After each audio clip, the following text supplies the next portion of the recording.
It was early in the morning. The neighborhood was quiet. I stepped out for fresh air, barefoot, still half asleep. Then I saw it. A small basket. Sitting on my doormat. Inside was a baby. Maybe 2 weeks old. Sleeping. Breathing softly. I froze. Then I saw the note, "Please protect him. His life is in danger. I'll come back when it's safe." I called the police. They arrived, asked questions, and said the child would be taken into care. But I couldn't let that happen.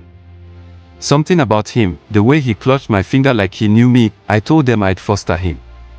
Just until someone came forward. I named him Ziv. And day by day, I became a father. We bonded. He laughed when I sang, calmed when I held him.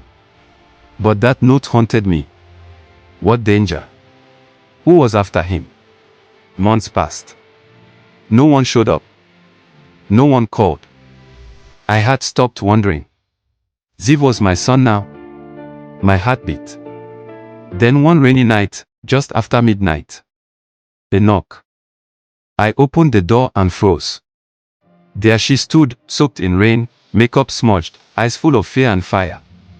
"I'm his mother," she whispered. Her story came pouring out. She had been the mistress of a married, powerful man.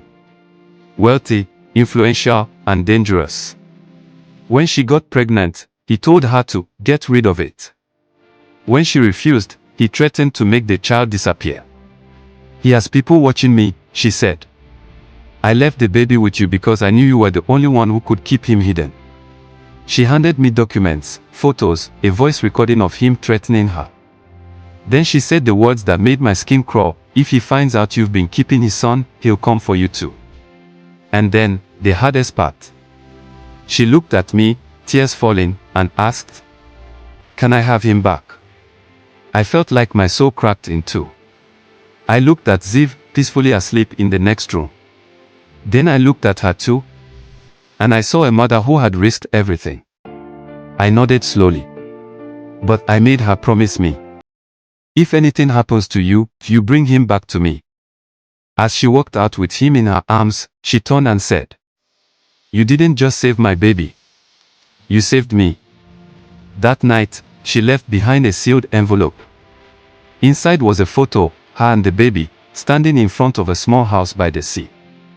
And a handwritten note. "If anything ever happens to me, he belongs to you." I broke down. Because in that moment, I knew. I hadn't lost a child. I had gained a purpose. And whether Ziv remembers me or not, I'll always be a part of his story. The man who answered the door and chose love.